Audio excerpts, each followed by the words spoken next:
Can you introduce yourself, please? KTorHuncho Devs, the man of many names, the man enough names, the MANN, yeah, fresh out the dirty south, yeah. Bless.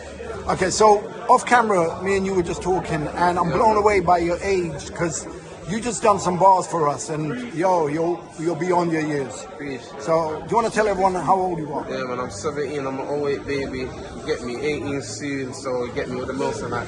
So only say a minute, I'm trying, man. I'm guessing. But yeah, man, soon 18, you get me. So just doing my thing right now, Brixton Jam, just get me. I just linked up the Skinny Man, real good guy, he's just barring off the place inside, get me. Playing all the tunes I grew up listening to, all the tunes I love. Okay, so while we were talking, you know, I was asking you about how much of the history of UK hip-hop you know, because a lot of people, especially in my generation, feel like there's been a neglect of it. And you as a 17, okay, so you as a 17-year-old,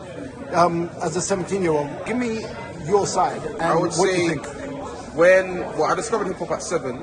I discovered hip-hop at 7 through Tupac on the radio, but then, you know, eventually, like, I got my phone, looked into my Spotify, I'd always get automated music playing, so I discovered all these other artists. But how I discovered British hip-hop, not rap, hip-hop, right, was I was watching a Grade 8 Underway video when I was a kid, and I heard him play Witness, play Witness in the background of his video, like in the interview of his video. I was like, oh, this tune's dirty. And so I just tapped in the lyrics, well, you get me, well, until I eventually found the tune I was on about. And then from then I discovered, you know, Rodney P and London Posse, Black Twang. Then eventually, well, not eventually, but same time, like, I was watching Uncle Payne. I had no right watching Uncle Payne at that age. I was watching Uncle Payne, and he mentioned English Frank and Black the Ripper, and then people there. So I discovered English Frank is one of my favourites. I got his CDs. I'm going to buy his CDs. I'm a big Frank fan. So through that's kind of how I discovered, you know, Skinny Man and all these other artists. And when I'm trying to chat to them about my friend, when I'm trying to chat about them to my friends and that, everyone's just like, oh, shut up, man, just dead face. So it's like, raw, like, I'm just, you get me, like, cool, we're just chilling, cool, in the past I've been 14, 15, you get me, just whatever, we got the speaker, like, cool, we're part of the zoo, doing whatever them times, right? And then I played Skinny Man, Council of the State of Mind, yeah, we're all just chilling, you get me? Like, the man them locked it off to play drill, you get me? Like, they just weigh it like that, which, cool, if you prefer that 140 over hip-hop, that's all you get me. Like, it's cool. Some of the drill tunes are bangers. I don't, like, I'm away. I still grew up on drill at the same time. But I've noticed though, it's that, like, there's a noticeable neglect purely because I feel partially because it's old and because it was irrelevant in that point of time to an extent. But compared to, obviously, it's across the pond in America, where there was, what, in the 2000s you think of Lil Wayne, Eminem, Snoop, you get me? But in the 2000s we had some bad boys, we had Clash the Cough, you get me? We had Jess, Tommy Evans, we had such phenomenal people, and even before that, Rodney P, Bionic, you get me? So you had all of them people there, so, but because we're British, we just got neglected, I feel. So partially because of that, I feel that's why there's that, like, disconnection. And like, a lot of us come from ethnic households, immigrant parents, so they're not necessarily going to know about Skinny Man and Kalashnikov, Black Twang, Fallacy. They're not going to know about them. They're going to know, obviously, like, my dad knows about, what, UB40 and Yellow Man and Sly and Rabbi. You get me? Them man there. And then my mum, what? Louisa Mark, Deborah Glasgow. You get me? Them people, them there, Janet Kay. You get me? So I was around them tunes from the parents, but like a lot of the more new stuff and like rap stuff I have to teach myself. So I feel due to, like, I think partially the same experiences as me or the same situation as me, that a lot of us don't really know about it unless we go and discover it ourselves. You mentioned a bunch of names, and respect to you for even knowing those names, because a lot of people don't know. Yeah, it's a shame they should. Yeah, and you said you'd done some kind of a thesis in your college. I did. With that. I done an essay on the topic of the transition from UK rap to like or UK rap with the American accent, such as like people pioneers, such as Derek B and the Cookie Crew. And I say this those specific people because I like heard those people growing up at the same time. But then when I hear the transition to that old school, that old school black cockney sound, that accent fused with the patois and the songs like How's Life in London and Money Mad, and then listen to tunes like Network Southeast, and then other tunes like Soul Rotten and Kick Off and Black Market Boy, and even Fire Life Cypher, because the accent was slip in and out with them. I noticed when I listen to them. But it's like when I hear the transition, it makes me happy because it's like we're going back to like our normal selves. We're not trying to be like Americans to appeal. And frankly, because of them, a lot of modern artists have become quite successful. Look at Diggs, look at Chip, look at Skepta, Gets. Obviously, situation's not the best right now, but still, we can't take away the fact that he's a hell of an artist. You get me? Like a lot of them, I grew up listening to them at the same time. So it's like it's definitely helped, but I feel there is like a disconnect. Though during even yesterday in college, done that for my essay, which was what my thesis was more or less about. As someone who's been in pretty much every generation, I've been around from the early days, and I was running a CD manufacturing business, which a lot of people know about me, where I was doing CDs for a lot of the grime artists. But what I saw was something that I instantly embraced because I liked the hunger. I liked the fact that I could see these guys are pulling together to make something happen. But at the same time, I was beginning to see more, I guess, I'm not sure if it was from the artists or from the DJs that were supporting the artists or whatever, but I started seeing this thing happening where it's almost like they were trying to rewrite history. Because of the accent, they're trying to, what it seems like to us from the older generation is like they're trying to erase us as if we didn't matter. The pioneers obviously did the accent, but at the same time, I think it was partially to appeal to the wider audience because the style, it was American, like it was like more or less. It had never moved to other countries at that point in time, or heavy like how it was in America. So I feel that it's like, although you not done that, I feel at the same time it's like us as like people from Britain or British people, or people that live in Britain, that grew up in Britain. Yeah, it's a sense of like it's also part of our British identity. It's like it's our own style of the rap, because then look how British rap like evolved into, because if there was no, obviously there's no you lot, there's no London Pussy, there's no Rich Maneuver, none of them. But at the same time, yeah, like there would also be no grime. There would be no garage and MCing and everything there, because it was you lot. It was you lot that brought the concept of rapping to the ends, or into England. It was you lot of the pioneers. When you speak to people in my generation, and quite often they just feel like the whole thing is forgotten on purpose, because it's almost like hip-hop started from 2003 or something, when that's not the case. Hip-hop started. Right, and I'm saying that's, for me, to know that you're 17 and you're doing that, I find that like refreshing and impressive. I'm glad. So keep passing your message, but also,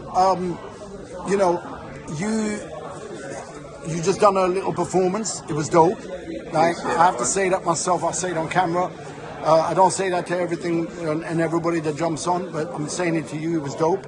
But you're also a producer. Yes, I am. Okay, so how long have you been producing? You know what, yeah, it started a couple years after I started rapping. I started rapping from 7. And then I discovered the concept of making beats when I was 10, 11 years old.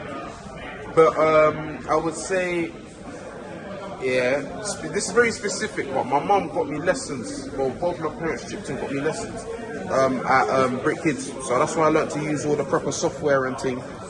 And then, I started going from there. Eventually, I got some stuff at home. Just been making beats. So I would say from 13, I had exposure to the real software.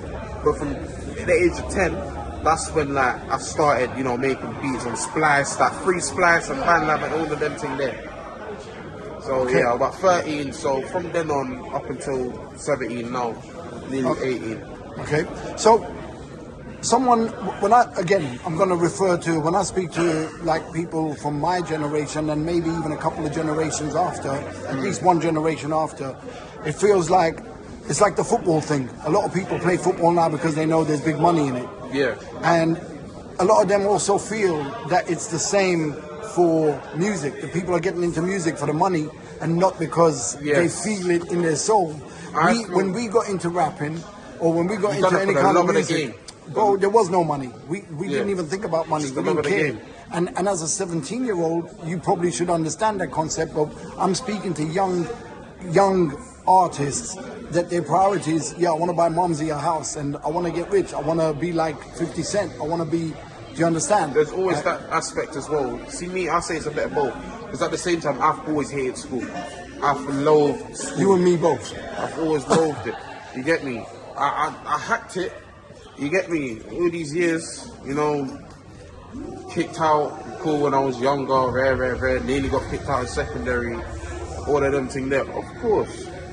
But at the same time, it's like rap's always been like, it's something I know for a fact I could do, and I wouldn't even need to finish primary school to do it. But what drives you? I would say the love for the genre, along with educating my generation and hopefully the future generation on the pioneers who paved the way for people like us. And you know, I aspire to, you know, make a massive impact on the genre. Just how like Kanye West influenced hip hop with what 808s and Heartbreaks changed the game. You get me? Changed a lot of the sounds, etc. I have a similar vision, even with my beats, with my lyrics, with whatever. I listen to, when it comes to rap, I listen to almost everything. But are you driven by the passion or for the fame, driven, the glory? I'm driven by the passion the most. Passion the most. But I would say, obviously, there's always in your head, it's like the money that can be made, it's always in your head. You know, and it's like, cool, if I could buy my mum a house with the money in the next 5 years, with pleasure. You get me? If I could have my own land before I'm 21, get me? I would love that. And bro, if I do it right, I can change the game for good. Yeah, I can make such an impact, but at the same time, I can also make that sort of money. It's a matter of aiming to make that kind of money, but not losing yourself. I say a lot of British artists, I'm not gonna say they sell out, but like they change their like styles so much to appeal with a larger crowd instead of trying to bring the larger crowd to rap via certain ways. Like you're appealing to the crowd. Find your own audience then. Yeah, find their own audience and like broaden the audience. It's like, but I say the jump is too drastic to the point where it's like your original audience is a bit like, what am I listening to? Now, I don't know your circumstances, so I don't know if you're a millionaire, billionaire, if you're broke. I don't know any of that stuff. I'm from the end. I grew up on the road. Okay, so that explains quite a lot, right? Yeah. And the question that I have now is, you haven't had money before. You haven't had, like, I'm talking big money. Not big money. Like I was never poor as a child. Okay. I can't say I was poor. Okay. Right. I can't talk my parents in my life. The lights have always been on. The heat has been on. Right. Okay. But what I'm saying is, it hasn't been the Lamborghini and champagne everyday lifestyle. Nah. Okay. It's never been right. Like that. So, are you sure that when the money does come, if it comes, that you are not going to just go, you know what? Fuck that lifestyle, and it is about the money. I could never, because you know why? Because you see much I make the money, you see much I make a million. But the thing in my head at the same time, I know what I'm like. I want more. So you know what I'm gonna do? I'm gonna make more music, and I'm gonna cater to the people more. Because obviously, life, a lot of life to me is music. But at the same time, there's more elements to me than just my music. My music already has so many layers. It's like a Shrek thing, just layers and layers and layers. Like, and I'm just showing the layers of my mind. You get me, through my music, through various styles. So not just that, but hey, I know I'm quite the personality myself. You get me? I've noticed I can make people laugh, and I'm glad I can, and laugh with me, not at me. Even laughing at me, I make myself not look like a dickhead. At least I hope. Which I'm pretty sure I'm good at. You get me? So it's like, you know, show different elements of me. At the same time, so it might not just be rap, but at the same time, I want to give something to the world. I want to contribute something. I want to change lives. I want to, you get me? If you're thinking of killing yourself, I want you to watch my video and be like, yo, you know what, consider where he came from. this shit ain't so bad. At least there's people in worse situations than I've ever been in. But I at least want them to be like, you know what, yeah, KTorHuncho has dropped a new video, or KTorHuncho dropped a new tune, or a new album, let's hear it. I say I want to make that kind of impact on people. Okay. I like giving that advice whenever I can. I'm not going to give up. I'll admit if I don't know, but it's like if I know a situation, I will give you at least an input from me or from my perspective or my suggestion.